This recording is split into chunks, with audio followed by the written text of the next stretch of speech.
Les événements d'Écône ont contraint deux cardinaux à intervenir. Tous deux sont conservateurs, mais leurs conclusions divergent. D'un côté, le cardinal Gerhard Müller.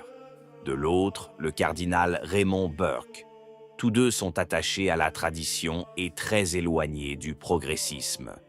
Pourtant, sur l'excommunication de la fraternité Saint-Pie-d'X, leurs positions divergent fortement. Dans cette vidéo, nous les confrontons mot pour mot, car leur confrontation soulève la véritable question: quel est, au final, le véritable effet de cette excommunication? Commençons par les faits. Récapitulons brièvement, car nous en avons déjà abordé l'essentiel.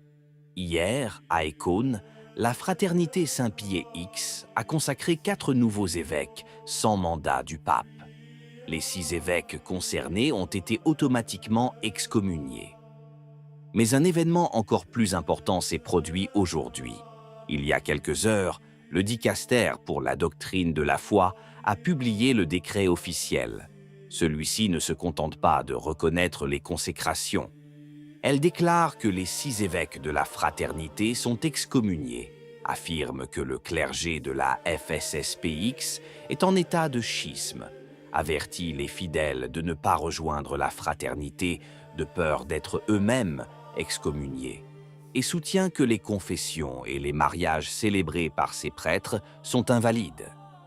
Il s'agit sans aucun doute de la mesure la plus sévère, adoptée contre la fraternité depuis 1988. Passons maintenant aux réactions. Commençons par le cardinal Müller. Aujourd'hui même, dans Il Giornale, il a tenu des propos qui ne manqueront pas de faire des vagues à Rome. Il est temps de libérer le rite romain. Son raisonnement est pertinent. Les restrictions imposées à la messe traditionnelle par le document Traditionis Custode en 2021 n'ont eu aucun effet positif. En effet, elles ont renforcé la fraternité Saint-Pie-X, lui offrant un symbole de dissidence contre Rome. Elles ont presque fait office d'instrument de propagande pour elle. Arrêtons-nous un instant. Comprenez-vous ce que dit un ancien préfet de la doctrine de la foi? Il affirme que la position intransigeante adoptée à l'encontre de la messe traditionnelle a été une grave erreur. En forçant trop les choses, nous avons obtenu l'effet inverse. Au lieu de ramener les traditionalistes dans le giron familial, nous les avons éloignés encore davantage.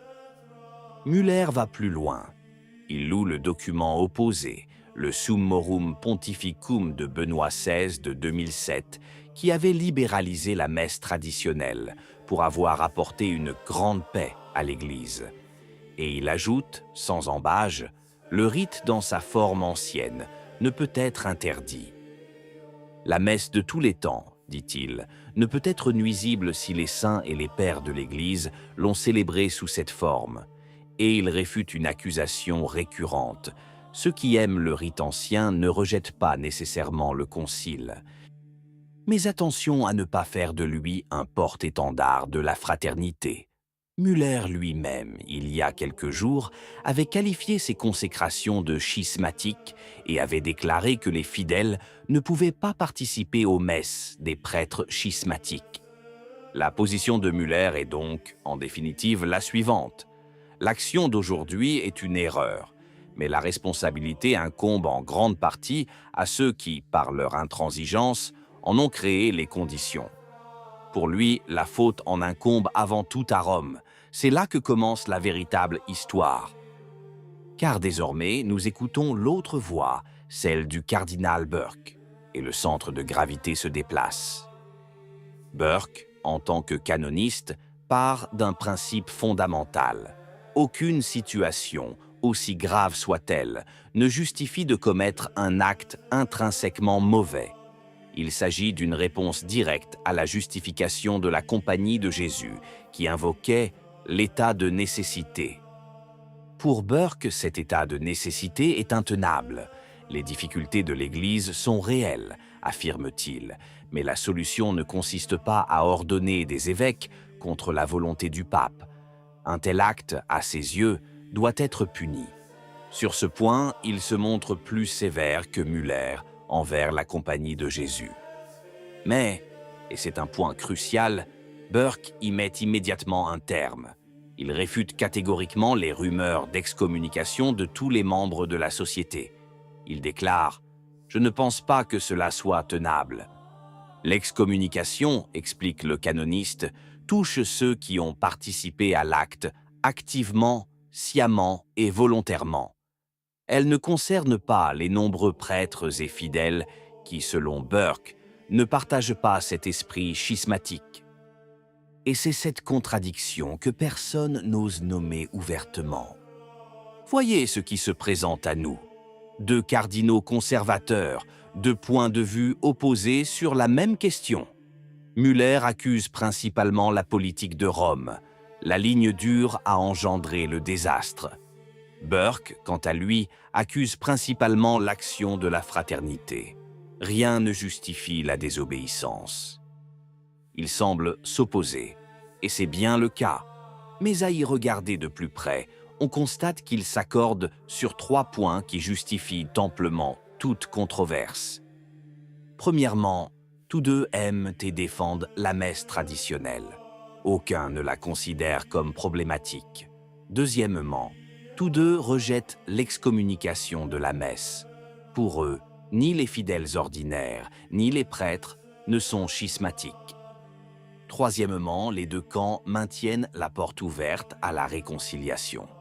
La question que les traditionalistes se posent depuis des mois est la suivante. Cette excommunication rapprochera-t-elle les partis ou les éloignera-t-elle davantage? C'est là que l'intervention des deux cardinaux devient précieuse, car elle touche à l'effet concret de la mesure. Müller, en effet, nous met en garde. La punition, si elle se réduit à une simple répression, produit l'effet inverse. Traditioni Custode l'a déjà démontré.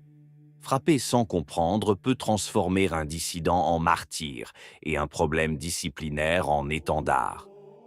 Burke, quant à lui, nous rappelle l'autre aspect de la question. La justice exige qu'un acte illégal ait des conséquences, sans quoi la loi perd tout son sens. Mais ces conséquences doivent être justes, c'est-à-dire viser les responsables, et non un peuple croyant tout entier. Voilà donc l'effet de l'excommunication, le véritable effet. Officiellement, 6 évêques sont excommuniés. En réalité, l'Église est contrainte de se remettre en question. Ai-je vraiment tout fait pour éviter cela? Ai-je été trop strict? Punis-je les coupables ou effraie-t-on les innocents? Et ce sont précisément 2 cardinaux d'une orthodoxie inflexible qui posent ces questions. Non pas 2 manifestants, 2 hommes qui ont consacré leur vie entière à l'Église. C'est peut-être là le fait le plus important du jour. Non pas que la société dans son ensemble ait raison ou tort, mais que, face à cette fracture, même les plus fidèles gardiens de la doctrine soient incapables de la balayer d'un slogan. Car la réalité est complexe. Il y a un acte grave, la désobéissance au pape, que Burke, à juste titre, ne minimise pas. Et il y a une politique à courte vue, la guerre contre la messe traditionnelle, que Müller dénonce à juste titre.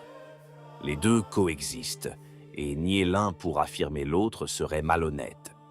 La sagesse réside peut-être précisément dans le fait de concilier ces 2 vérités, non à l'acte commis aujourd'hui, mais aussi non au chemin qui a rendu cet acte presque inévitable. Revenons à notre point de départ. Si même les 2 cardinaux les plus chers aux traditionalistes ne partagent pas cet avis, alors la leçon pour nous tous n'est peut-être que la suivante. Méfiez-vous de ceux qui proposent des réponses trop faciles, dans un sens comme dans l'autre.